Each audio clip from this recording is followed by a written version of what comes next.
સભાના સાંસદ પદના ઉમેદવાર જીતેન્દ્ર કણજારિયા જામ ખંભાળિયાની મુલાકાતે અને જીતેન્દ્ર કણજારિયાએ વતન જઈને સ્વર્ગસ્થ પિતાની પ્રતિમાને ફૂલહાર અર્પણ કર્યા. કુળદેવી કણજાર માતાજી અને રામજી મંદિરે તેમણે શીશ ઝુકાવ્યું. સ્થાનિક આગેવાનો અને કાર્યકર્તાઓએ જીતેન્દ્ર કણજારિયાનું સ્વાગત કર્યું હતું. આજ ભારતીય જનતા પાર્ટી છે જે એક નાના કાર્યકર્તાને ક્ષણોની અંદર બહુ મોટું સન્માન આપે છે.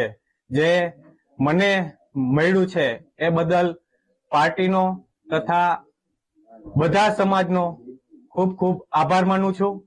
આ પાર્ટી એ છે વિશ્વની જે મોટામાં મોટી પાર્ટી છે.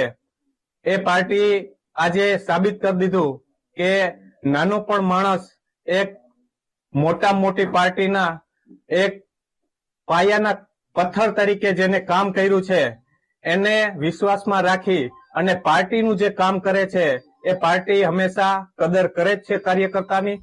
આ જીવતું જાગતું ઉદાહરણ છે.